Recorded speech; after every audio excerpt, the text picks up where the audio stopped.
Is I actually came initially with masters in petroleum engineering. So I was applying for schools, reaching out to professors. Then I got funding for masters in petroleum engineering. Mm. Then I moved. I started studying petroleum engineering. But prior to that, I was already learning and doing internships in data science from Nigeria.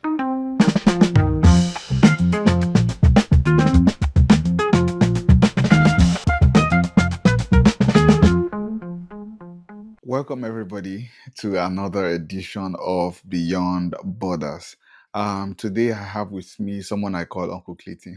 Since the little time that we started talking, he's an amazing fellow, and you'll get to meet that amazing human being in a bit. So, yeah, Uncle Clayton, welcome. How do you do? How are you doing today? Thank you. Good. How are you doing? How are you, I'm system? very well. I'm very well. I'm doing good. I want to first and foremost say thank you to you. You are one of the first few people that I reached out to and that said yes. We have a number of them, but not a lot. Maybe because we're just building this thing. So I want to say thank you to you. And then thank you for the willingness to also, share your story. For not hiding under the shadows of no, I just did my deal. So thank you for agreeing to come share your story on Beyond Borders. Yeah. So first and foremost, please tell us who is Clinton? Okay. I'm Clinton. I'm from Imo State, Nigeria, Owerri Mm, to be specific. Yeah, I also studied there. I studied at Federal University of Technology, Owerri. Photo. Yeah, Futu. Yeah. I served in Port Harcourt and I stayed back there briefly before moving to the US. Mm, Right. So, yeah, I had my master's in informatics at the University of Louisiana in Lafayette. It was a funded master's, so I had graduate assistantship. And yeah, currently I work as a data science manager at American Express. So wow. yeah, in a nutshell, that's just me in a So nutshell. you said a whole lot of beautiful things that I want us to, like break down a little bit. So photo and then um did your master's here. So how did that transition happen? Coming to the US to study, was it an intentional continuation of education, or it was an intentional um, decision to relocate? Do you get my point?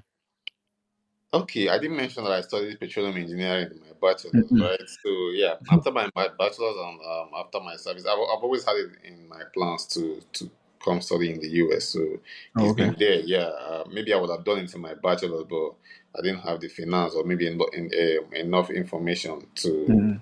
to actualize that. Yeah, so I started planning towards it after my service.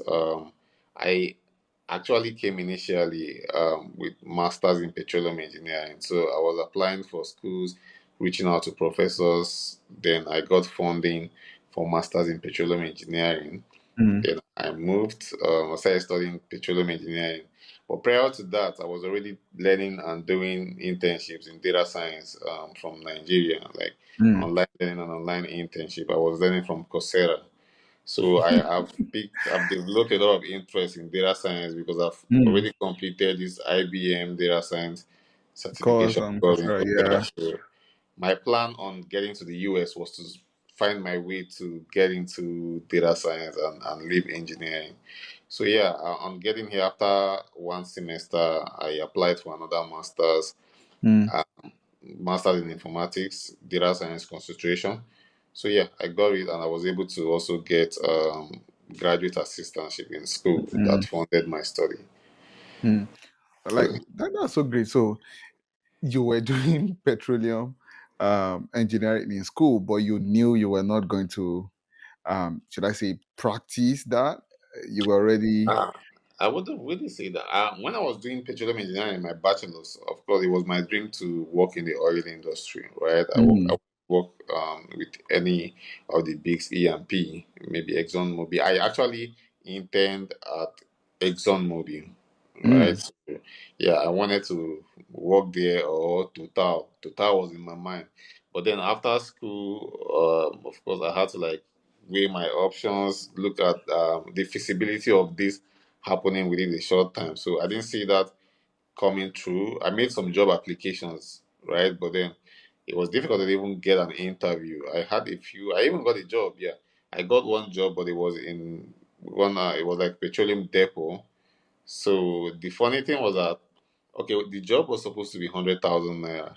So after I did the interview, did medical and passed everything, they told me that they were going to pay me 50k, 50,000 for the first 6 months. So I turned it down instantly. So that even like Oh encouraged my me god. more to like start taking my travel plan seriously. I'm like, okay, I, I can't continue this way. So I have to seek alternative because this doesn't just make sense. So yeah, I wanted to practice petroleum engineering, but then when I left school and I haven't gotten a job at that time, even while I was Mm. serving. So I needed to like get another skill on the side, and I made my research and I chose data. So that was how I got into data science. Right. Mm. Yeah. So So like please okay, talk me through that process of you getting that masters, and then I think you mentioned it was fully funded, right? yeah, it was funded. So how did that go? What were the how did you even find that information? Where on the internet, Okay, did you coming to stumble on US. that? Okay, first of all, I had two friends in the Mm. US already that had come through that way. One was in University of Oklahoma, and one other one was in the University of Louisiana. I was going to, so I asked them questions. I got information from them. Then I made my own research. Nairaland was helpful too. There are lots of information on Nairaland. The academic session, US visa sessions, like there are lots of information there. Then there are lots. Everything you want is basically on the internet. So asking Mm. questions. Yeah. Then I applied. They told me I had to reach out to professors for RA or TA. I was What's RA? What's TA? yeah, research assistant is RA, Oh. teaching assistant is TA. So it Mm. was a full. I didn't have a job yet, so it was a full time job for me. I wake up in the morning, I open my laptop, I start meeting professors. Right, I started applying to school. It was a full time job for me, and I was preparing for GRE on the side. Yeah, but maybe I would have come earlier than I came to the US, but in 2020 something stalled. I lost my mom in 2020 and the Oh. whole COVID thing. I also lost my elder sister, so that stalled my plans. Like that whole year was just I was on a pause trying to Mm. do a whole lot of things. So yeah, afterwards, I one professor. I mean, you have to meet a lot of professors. You don't get response, but you keep on pushing. So yeah, one evening, one professor responded and he had funding. So it was a tuition waiver initially.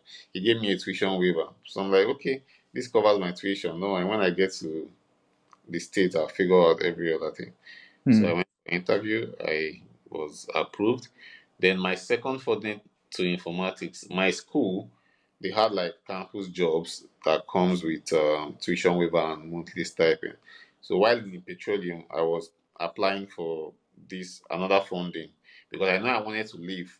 For me to exit, I needed another funding because paying school fees in US is huge. As a student, you can only work in campus. So immediately I got the graduate assistance. There's like a campus job that comes with tuition waiver and funding. Yeah, so I know that yeah, with this I can leave the funding I had from petroleum engineering, and then I could switch course and use this funding for the program, the new program I'm going to. So that was it. I got the admission, then I had the funding from the campus job, and then that covered my new funding. So I just applied normal. They advertised on campus. I applied, did an interview, and yeah, I got it. And that was how I got the funding for informatics. Mm.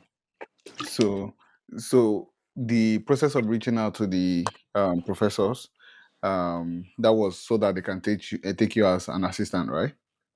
Yeah, so what in that process was like getting going to the schools I'm applying to, go to their website, go to the professor's profile, look at what they are working on, their research, right? Then try to declare interest to them that okay, I'm interested in your research. This is my experience. This is my background. I would love to work with you, and maybe Mm, if you have graduate research opportunities in your lab, and yeah. But then at the end, I ended up getting graduate teaching assistants, not graduate research.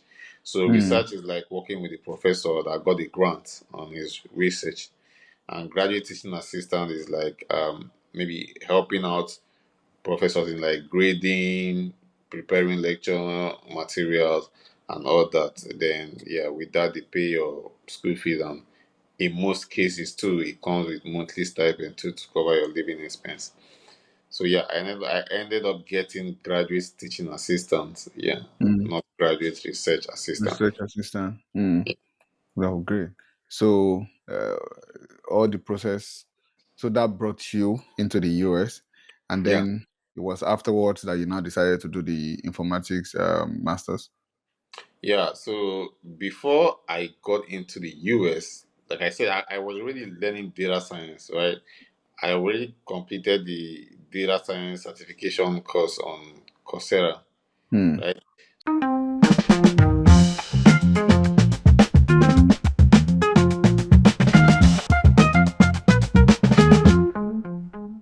So yeah, let me get to even okay. I used to trade crypto. I was a crypto trader in Nigeria, and then there was this bear market in 2021.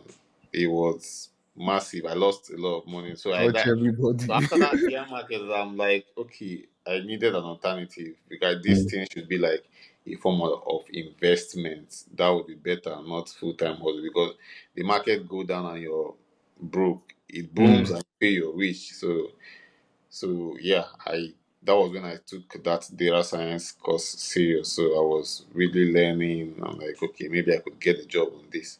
mm, So before coming to the US, I already had that plan that somehow I'll find a way to data science, right? I'll mm, find a way to changing career to data science, right? Even if it will mean finishing my master's in petroleum, going for another master's, right? So mm, I already had it in mind. So by the time I came to I seek information from my friends, and yeah, I figured out there was a way I could s- switch to this department that I could actually do something data related. So yeah, mm. so then I started making my moves and my plans, and that's it. That's great.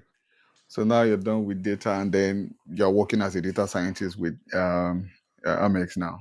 Yeah, How was that like? How was that process like?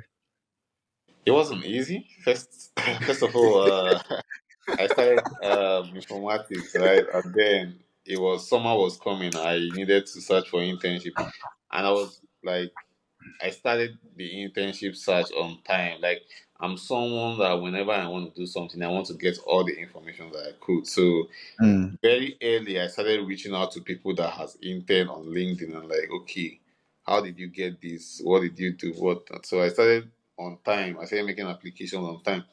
Yeah, I had a few interviews. My first internship interview was with LinkedIn, and I put in all my life in that interview. But I abandoned academics and like this is I'm definitely gonna get this interview. And mm. when I saw how much they were gonna pay, and whoa, they pay this kind of money. So like is this for real? People earn this kind of money, like Bruh. this is do or die. So yeah, it was three stages of interview. I had the first two. Yeah, two of them went very well, like excellent, but one was not so perfect. But then I was still hopeful that okay, I mean, I don't think my performance was good, but sometimes when you interview, you just know that this is a done deal. So I didn't have that confidence in one. Then I got rejected, and I was so heartbroken because I had to, I was lost focus in academics just to prepare for. I gave in everything for that interview. But then, yeah, I kept on applying. I had another interview with Walmart, and Yeah, I still couldn't get that. I still didn't get that one. Yeah, but after each interview, I always document how my interview went. Like go back, check out my flaws, try to improve. So yeah, I had another one for with Paramount. It was the role was analytical engineer. I After the interview, they just told me I was overqualified for the role. I didn't know. Like, what do you mean? Am I complaining? Give me role. So they told me I was overqualified for that role. I didn't. There's nothing I could do. So yeah, I now the last my last like hope of getting an internship, because it was already getting to March. Internship should start in July, I think July. So I was already giving up on internship. So we went for Nesby conference in Kansas City, yeah, Nesby conference. So before the conference, American Express recruiter reached out to me that would they have a full time position. Okay, I'm like, okay, that's cool. We talked. Then next thing they scheduled me for an interview. So I had three stages of interview with American Express. So before it was case study, technical interview where you do live coding test. Then after you pass the two, then you get to behavioral interview. So yeah, I did. I passed the two. I got to behavioral interview, and I felt like Mm. okay, it's behavioral. I mean, I feel like once you get to behavioral, you already once you pass those technical stages, you've landed. Like you're already there. But then the last interview was even more technical than all the technical ones I had. Like it was the most difficult. Yeah, after that I didn't hear back from them. Like so I followed up with my recruiter and like what's up? There is no feedback. He said that they've moved on with another candidate. It's okay. I would like to know what happened. I would like to also hear feedback Your from my feedback, yeah.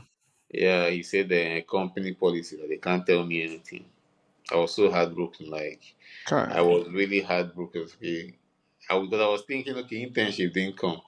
Maybe if I get this job to start by January, I could just forget about internship entirely. Mm-hmm, Like, mm-hmm.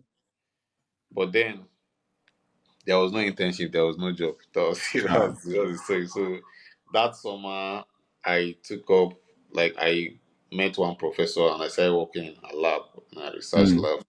So helping, I needed to like keep myself busy. Then I was still I continued with my data science. I was doing a lot of projects to.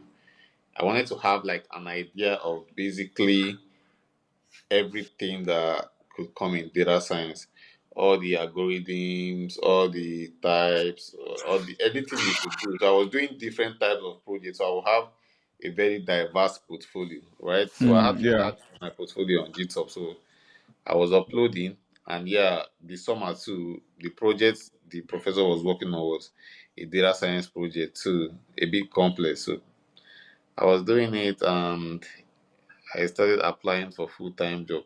But then I kept on following up with that my recruiter You from could. American Express. He was ignoring me. Then I like as it be. Sometimes they don't get to result. In fact, I even followed up with all my interviewers. Like, Mm. okay, I had this interview with you. Uh, I couldn't get in, but in case you have another opportunity in the future, I'm still interested. They did not respond. Yeah, one responded. Say, okay, fine. So the recruiter, he was not responding initially. Then one day he responded on LinkedIn. It's okay. Progress. At least he's responding now after Yeah. a long time of not responding. So the semester started. That was supposed to be my final semester in school, Mm-hmm. and then I needed a job after that. So I was making applications, attending conferences, reaching out to anyone I could reach out to on LinkedIn, doing Mm. everything I just do. So one day he reached out to me on LinkedIn and asked if I'm attending any of the conferences this year. So I'm planning to attend Afrotech. It's okay that they will be recruiting at Afrotech. That they reviewed my application again. That the last interview I had, all the interviewers gave me a pass and good. All of them recommended me. That he didn't know what went wrong. That it seemed company had hiring freeze. That okay that they can reconsider my application at Afrotech. Hmm. Said okay, but I've not purchased Afrotech tickets then because I applied for some scholarship that could sponsor me for the conference. So the day it was Google scholarship and one other scholarship. So the day the scholarship sent their rejection, that I now know that okay, I'll go and buy Buy conference the ticket. thing yourself. Afrotech, Afrotech closed their students' tickets that was $350. So now, if you want to attend, you have to pay. You have to purchase a ticket that is like $800 or so. Damn. So I just, is this feasible? Where am I going to get $800? So I went back and asked that recruiter if it was possible for me to get an interview without actually coming to the conference because I don't think I can pay $800 at this. He Hmm. said that it's possible. That was his response. I said, okay, yeah, it could be possible. So, but I didn't really trust the response, and I gambled with $800. Right, I paid for the conference $800. I went to Austin. I Hmm. tested him. I'm in town, so he was like, he didn't So this respond. time you were already in New York or you were still in Louisiana? No, I was in Louisiana. I went from Okay. Louisiana to Austin. It was a job that brought me to New York. I wasn't staying. So yeah, and the next morning he reached out to me. Like, okay, are you in the conference? Like, yeah. So we met. He interviewed me again, like just recruiter interviews. Asked me some questions. Yeah, so he now said, okay, that they will schedule me for another. They will schedule me for another interview, another role that is still a data science role too. So the next day in the conference at Austin, I had 3 rounds of interview with them, and I was confident I did very well in the three of them. Hmm. I was so confident that yeah, I passed the first two, then they invited me for the last one. So I was because after that interview, I was not even going to meet companies in the expo hall again, like all the career Like, stuff. I was let's already tired because it was a lot of work, 3 interviews, like coding test, case study, and everything in one day. So, and I um, felt like I did very well. So yeah, that was the. I went back to Louisiana, and on Monday he reached out that if I'm free on Tuesday we could discuss. Then on Tuesday they gave me an offer. They extended an offer. So yeah, that's wow. the that's the story of how I Wow. got into So after American.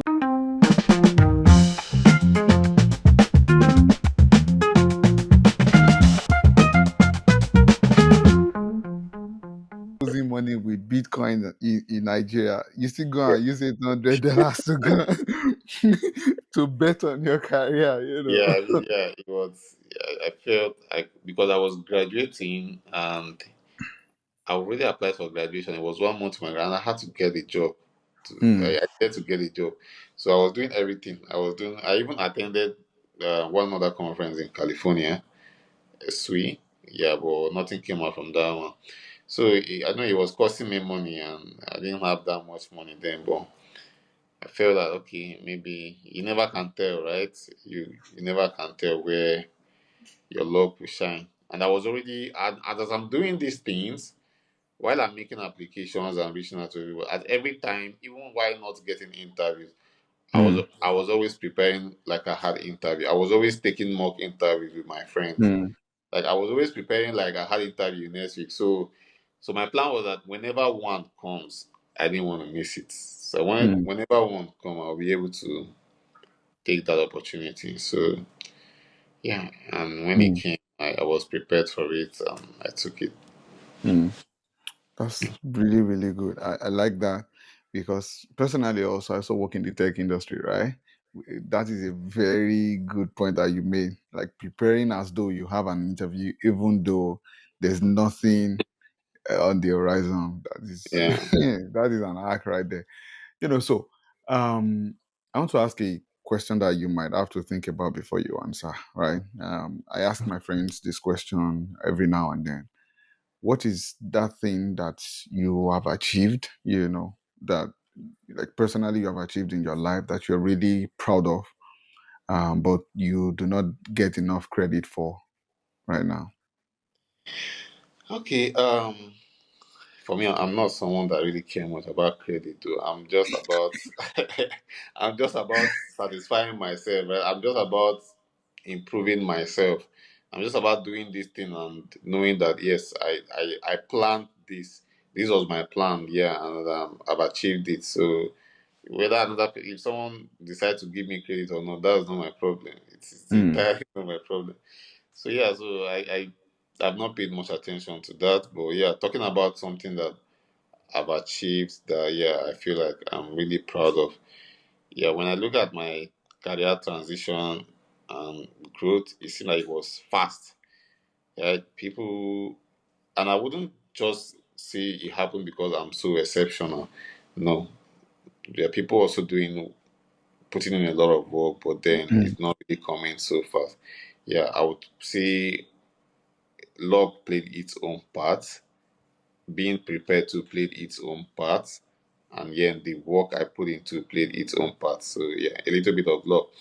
So when you look at it, I came from petroleum engineering. I moved to informatics. I did masters for 3 semesters, and I graduated and just got it. Like I graduated by December and started job in January, so I didn't even mm, have a break, and my growth just seemed like it was just rapid. My career growth was just rapid. I mean, people come, they do one master's, they do another master's, they get a PhD, still struggle to land the job. So yeah, the level of work I put, my preparedness, and then luck in getting to this place now. Yeah, I'm really proud that yeah, I got into a company like American Express, and yeah, I got like a good road there. So yeah, it's something I'm proud of. But then it's just within me. As of course, everybody. At all, you get to a stage when you get there, you still want more. Everybody keep wanting more because at some point you get there and it becomes normal to you. You no longer see it as anything, so you want that's the bigger anything step. anymore. Yeah, Mm, that's how it is. So yeah, right now it's just normal to me. It's not really a big thing. But then I mm. knew how much I wanted this, right? I knew how much I dreamt of this. So it's still big to me because So I big, really right? wanted this. Like I really wanted it. And yeah, it's still big. I've got it, I've Yeah. just gotten used to it. So Mm. whether someone gives me credit or not, I don't pay attention to that at all. Yeah, I this don't is our own way of saying, guy, you don't uh, try. yeah. But then people around me know, like people close to me know the level of work it took. People Mm, very close to me know the level of work I put in. Yeah. But then, like I said, I don't credit it all to the hard work because people also, I know people that also even work like twice as I've worked and maybe things has not really worked perfectly. worked out well. A little of Mm. luck, yeah. A little of luck, and yeah, I'm proud of the steps I took and where Okay. it landed If you me. would do one thing different, or if I can say better, what would that have been? One thing better. Um, I really have not had any regret. Are you been? Yeah, you mean since I've been in the US or way back I from mean, all through Nigeria? the process, say from the decision to go do petroleum engineering Yeah, if in I Nigeria. So if you would do one thing, all of the steps you've taken, if you would do one of them differently, which one would be? And oh yeah. yeah, I would definitely study computer science Mm, or elect engineering instead of petroleum engineering. Yeah, mm. Why is if I that? have to go back to change things, yeah, this is what I would have done. Mm. Why is that though? Yeah, because I feel petroleum engineering is a bit restricted and look not it is a good course, right? But then looking at my current interest, it aligns more to computer science or maybe electrical engineering. It would have given me a more solid background. I came out of school not knowing how to program, right? How to write program and all that. So I Mm, believe doing computer science or elect would have given me a little bit of that exposure, mm, yeah, to like maybe get into other things I wanted to do in life. mm. Maybe I would have been in data engineering or something. Yeah, I learned Python from home after school. It wasn't a school thing. Yeah, so right now I'm so far from petroleum engineering, but it's still good. It's still good, and I feel it's a bit restricted. Just the oil industry.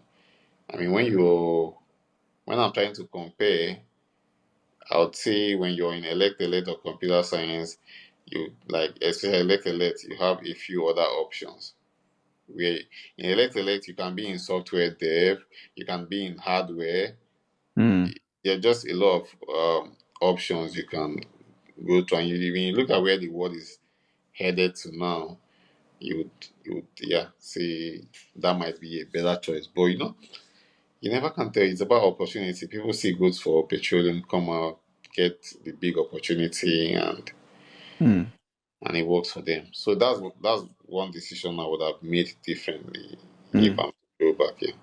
mm. So the people who listen to Beyond Borders, right? They are majorly two categories of people. And the first one are the people in Nigeria who are really, who are in every other part of the world, rather, who are really interested in migrating.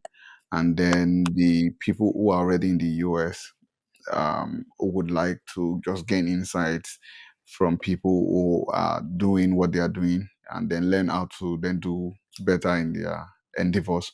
So if say you have a younger brother back at home who would like to come to the US, maybe through the route that you took or any other route. I mean, you are in quote an expert right now in the route that you took. So, what specific instructions would you like to give that brother or sister? Okay, first of all, be very serious with your academics. Get a 2-1 first. I mean, getting a 2-1 and above. You mustn't have a first class. I feel it takes a lot of. It's not just intelligence to get first class. It takes a lot of dedication, like Mm, discipline. I would say discipline. It takes a lot of discipline and sacrifice to make a first class. So if you can't get a 2-1, make your CGP as high as you can. Just do your best, but let your best keep you in 2-1. mm, It makes this process a little bit easier. mm, It opens you up to opportunities. Yeah, if mm, you really want to do this travel route, especially coming searching for funding in the US, having a 2-1 is really important. I mean, so many schools will not look at you if you have 2-2. So yeah, so taking your study serious, having a 2-1 is important. Then if your master's project, you can try to do a good work in your master's project, right? Try to do a good research. Then also develop at least analytical skills, right? Yeah. So that's it. Get a good result if you can do a good project so that when you're reaching out to professors, you're pitching what you've done and it sound interesting and they know that yeah, this person at least know what they are doing. mm, Yeah, so keep up. You can read journals, read people's research. But then these are getting a 2-1, getting a good result is very, very important. That mm. should be the base of it. So that they get a good result, do a good project, and so that when you're pitching your project, it's interesting for them to say, Yeah, when okay, yeah, this guy thinks anything good. you can volunteer in research, learn Mm, anything. You can like, be analytical, at least know the basic Excel, and then how to analyze research data and get results. mm, And then information is key. Ask people who've done it before. Make your research. There's everything on the internet. I believe there's basically everything you need on the internet. It's just where mm. to find it. So make a Right. research and also like get associate with people in the same process too. My Mm, process my process was a bit easier because I won't say easy. I don't think easy is the right word. I worked with my friend, right? My best friend. We were living together in Port Harcourt. So we were working together on this and we kind of like were checking on each other, right? mm, So we kind of like were. was like a motivation to each other. So he helped. Both of us came the same time. In fact, Mm. we actually got the same funding, the same program, and we took almost the same route. Like because he also moved to informatics when I moved to informatics. Like so, he was like my best friend. Like, and right now he's a data scientist in Walmart too. So yeah, Look at that. almost. That's So if beautiful. you have like maybe a network of people in this chasing the same goal, Mm. right? You people share information, and yeah, Mm. that's it. It helps. It helps So too. yeah, if you have, so that takes us to the next category of people, right?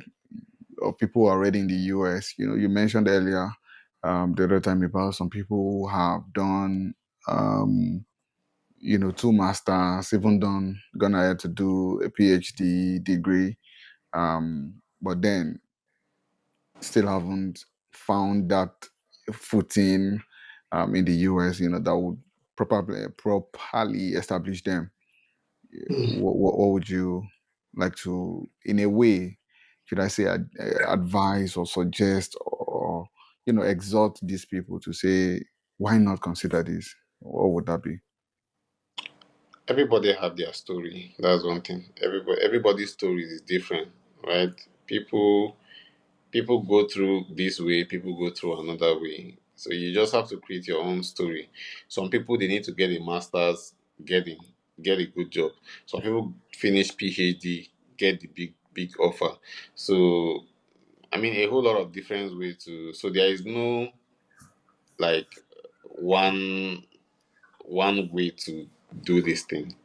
There are a whole lot of way you can navigate it. It's all you finding out what works for you and also having plan B. I mean, maybe if I didn't have a job, maybe I would have gone for another master's, maybe I would have gone for PhD, you know.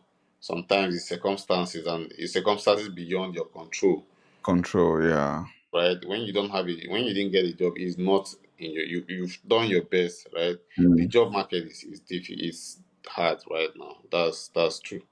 So you've done your best, it didn't work out, then you go for your plan B and continue making plans.